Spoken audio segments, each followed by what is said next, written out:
Well, I got to tell you, the reason that I wrote this book is because I interacted with somebody. There was somebody I came across, and they had worked with Kamala Harris's father, Donald Harris. And they told me about that. And so I started doing research because, you remember when Barack Obama was running for president? We learned everything there was to know about, his mother, Ann Dunham, his father from Kenya, his His preacher. grandparents, and everything, Jeremiah Wright, and the school in Indonesia. But no one knows anything about Kamala Harris. Nothing. I mean, we know nothing. We know that she was, she was in Congress. She gave some great speeches, and now she's potentially the next president. We know nothing about her. Well, her father is Donald Harris, who is a Marxist economist who taught at Stanford University. He was an advisor to the government of Michael Manley, the kind of socialist president of Jamaica, kind of a Bernie Sanders president of Jamaica for a long time. And he and her are not on speaking terms. He denounced her presidential campaign in 2020. And there's a story there. There's a lot there, and no one wants to talk about it. I dug into it and did the research. And why did he? No, it had something to do with her disparaging Jamaicans as pot smoking potheads, right?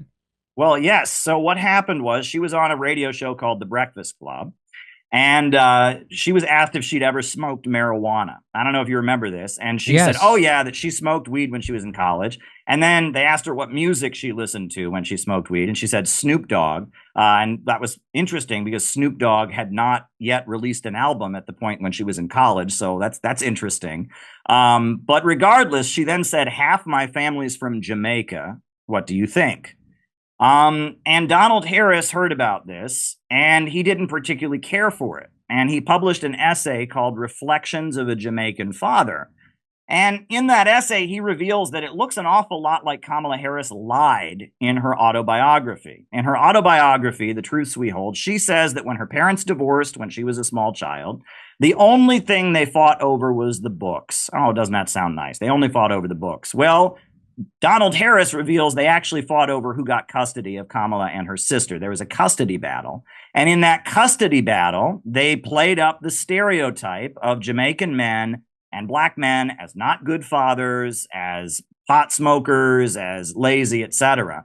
And that stereotype that she invoked of Jamaicans as, joy-seeking, I forget the language he exactly used, but, that was used to deprive him of the ability to see his daughters.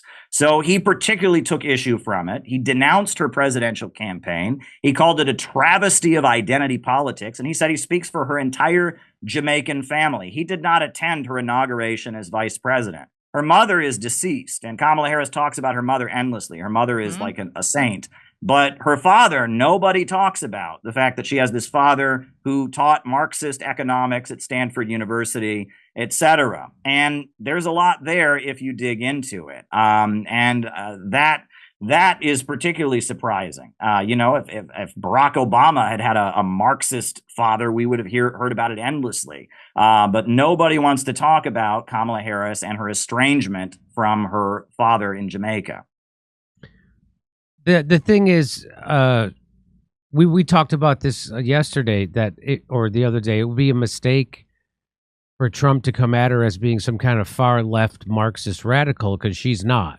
She's not. She is a very much an authoritarian enemy of black people, lock 'em up cop, and a tool of the military-industrial complex and Wall Street, along with Big Pharma. So she is a corporate puppet.